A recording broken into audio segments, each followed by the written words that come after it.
जिस आरएसएस को संसद में खूब कोस रहे थे राहुल गांधी, उसी आरएसएस के कट्टर समर्थक निकले कांग्रेसी दिग्गी। हिंदू राष्ट्र के एजेंडे पर भी दिग्विजय सिंह ने तोड़ी चुप्पी।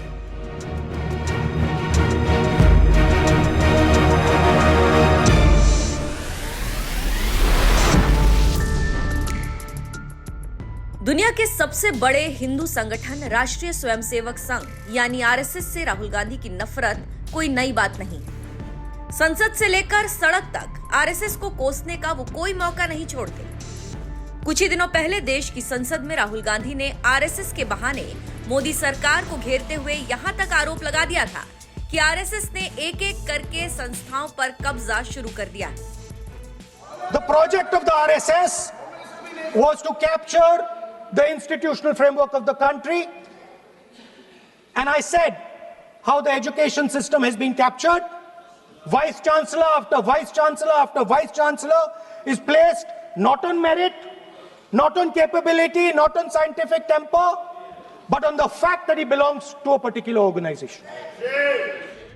भरे सदन में आरएसएस को कोस रहे राहुल गांधी ने जब मोदी सरकार को घेरने की कोशिश की तो सदन में ही गृह मंत्री अमित शाह ने मोर्चा संभाल लिया और राहुल गांधी को मुंहतोड़ जवाब देते हुए कहा कि इस देश का प्रधानमंत्री और गृह मंत्री भी आरएसएस की विचारधारा वाला है और जनादेश से बनकर आए हैं, आपकी कृपा से नहीं।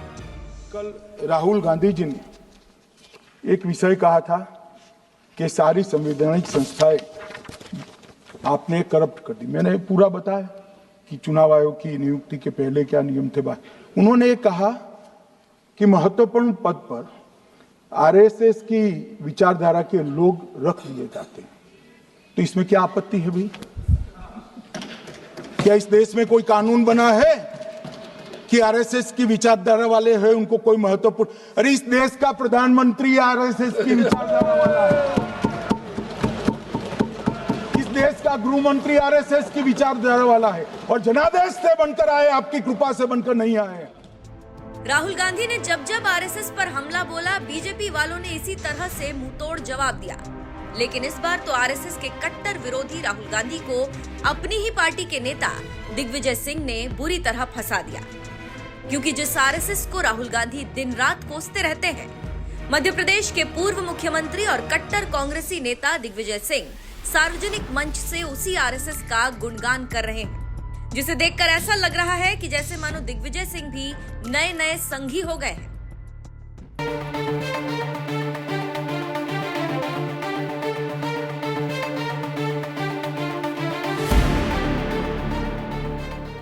दरअसल एक न्यूज चैनल आज तक पर जब कांग्रेस नेता दिग्विजय सिंह से पूछा गया क्या आरएसएस राष्ट्र विरोधी है, क्योंकि राहुल गांधी आरएसएस को राष्ट्र विरोधी कह चुके हैं, इस पर दिग्विजय सिंह ने जवाब दिया, मैं आरएसएस को राष्ट्र विरोधी नहीं कहूंगा।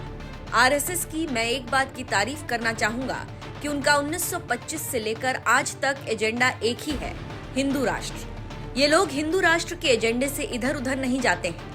मैं हमेशा मजाक में कहता हूं कि जिस तरह से रास्ते पर चलते हुए तांगे के घोड़े को सिर्फ सड़क दिखती है, उसी तरह आरएसएस के प्रचारक को सिर्फ हिंदू राष्ट्र दिखाई देता है। एक कांग्रेसी होने के बावजूद दिग्विजय सिंह का ये बयान बता रहा है कि वो आरएसएस को राष्ट्र विरोधी संगठन नहीं मानते हैं, लेकिन ये बात शायद राहुल गांधी नहीं समझ पा रहे। उन्हें लग रहा है कि आरएसएस को कोस कोस कर देश की सत्ता हासिल कर लेंगे, इसीलिए दिन रात आरएसएस पर हमला बोलते रहते हैं। लेकिन इसके बावजूद देश की जनता राहुल गांधी के आरोपों को दरकिनार करते हुए बार बार एक संघी विचारधारा वाले नेता नरेंद्र मोदी को प्रधानमंत्री बना रही है, जो सबूत है कि राहुल गांधी को भले ही आरएसएस देश विरोधी नजर आता हो, लेकिन देश की जनता को आरएसएस देशभक्ति संगठन नजर आता है। इसीलिए वो नरेंद्र मोदी को लगातार 3 बार से प्रधानमंत्री बना रही है। प्रणब मुखर्जी और आरएसएस।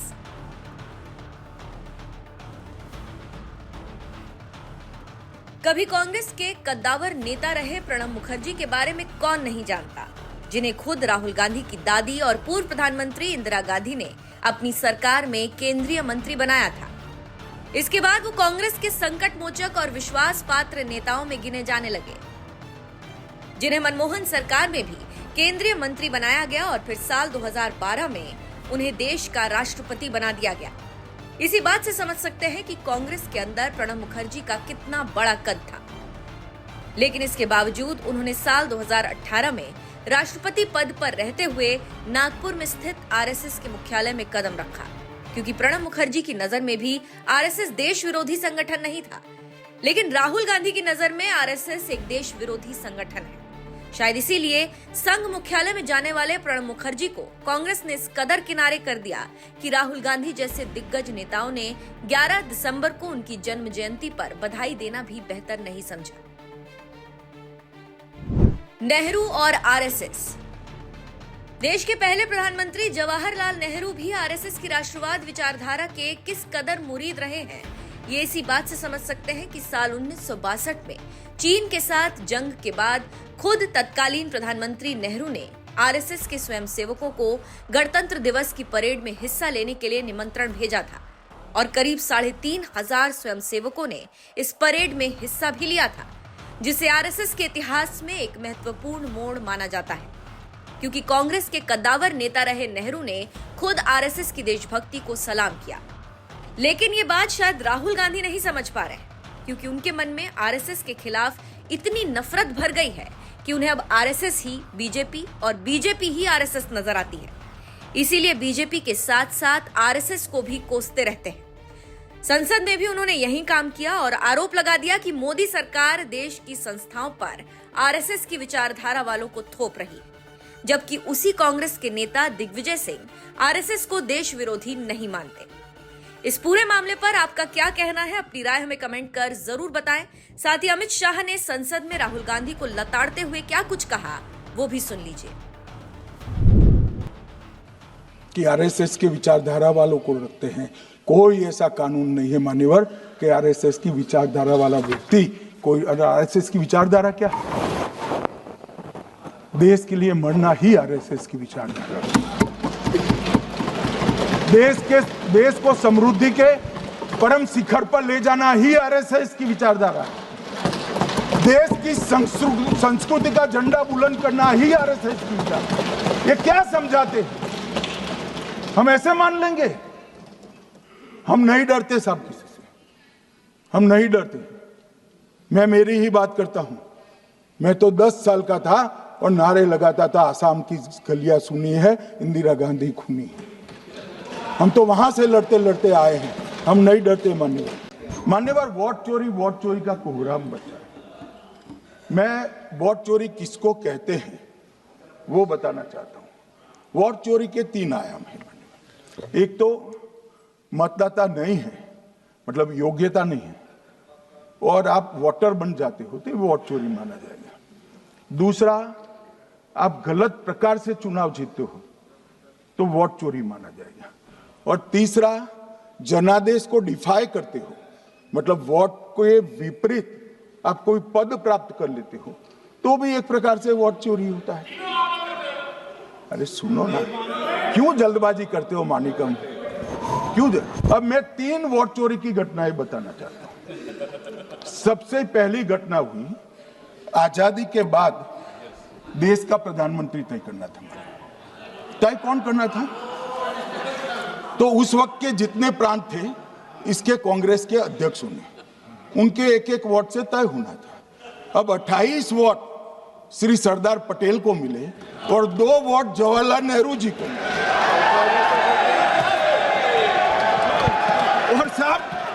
और साहब प्रधानमंत्री जवाहरलाल जी बने।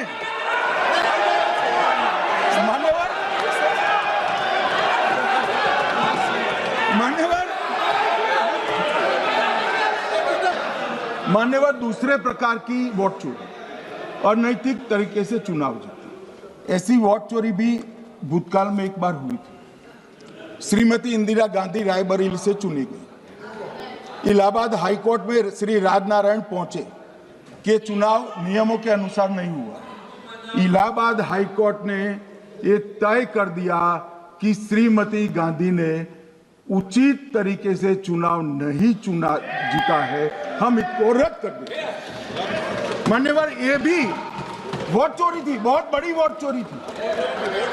और उसके बाद में क्या हुआ? उसके बाद में क्या हुआ? उसके बाद में वो वोट चोरी को ढकने के लिए संसद में कानून लाया कि प्रधानमंत्री के खिलाफ कोई केस ही नहीं हो सकता। मैं विपक्ष के नेता को कहना चाहता हूं, इम्यूनिटी की बात आप चुनाव आयोग की पूछ रहे हैं, इसका तो मैं जवाब दूंगा, इसका मैं जवाब दूंगा इम्यूनिटी का। मगर ये इम्यूनिटी जो श्रीमती गांधी ने दी थी, इसके लिए आपका क्या कहना है? आपका क्या जवाब है? और उन्होंने तो स्वयं के लिए ले ली। उनका आरोप है, ऐसे नहीं चलता। मान्यवर, उनका आरोप है कि सरकार ने बनाया तो लोकतंत्र ने बनाया, तो जो समय का केस था वो बताया है, आगे का तो बताया। मोदी जी को भी सब लोगों ने प्रधानमंत्री बनाया है भाई, आपकी कृपा से नहीं बने हैं।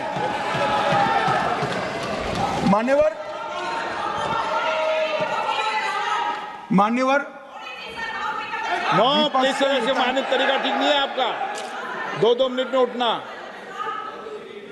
मान्यवर, विपक्ष के नेता ने कहा कि आपने चुनाव आयुक्तों को इम्यूनिटी दी। इनका आरोप सत्य नहीं है, मैं इसकी बात बाद में करता हूं, परंतु हमने तो चलो मानो चुनाव आयुक्त को इम्यूनिटी दी, श्रीमती गांधी ने तो अपने आप को इम्यूनिटी दी। और फिर जब ये संवैधानिक सुधार के वायरस चैलेंज हुए, तो वो केस जीतने के लिए 2, 3 और 4 नंबर के सर्वोच्च न्यायालय के जज को बाईपास कर चौथे नंबर के जज को चीफ जस्टिस बनाया और वहां केस भी जीत लिया। और मान्यवर, ये तो इतिहास है, कौन जुटला सकता है? इनको कोई पढ़ाता नहीं है इतिहास, ये तो इतिहास है, सर्वोच्च अदालत और संसद के रिकॉर्ड में रखा हुआ इतिहास है। इसके खिलाफ लल्लन सिंह जैसे कितने लोग पूरा जीवन लड़े बिहार में इमरजेंसी के खिलाफ, जेल में गए, लाखों लोग गए। और तीसरी वोट चोरी कहना चाहता हूं, तीसरी वोट चोरी का प्रकार मैंने बताया था कि योग्यता नहीं है और मतदाता बन जाना। अभी एक वाद पहुंचा है, वाद मतलब डिस्प्यूट पहुंचा है दिल्ली की सिविल अदालत में।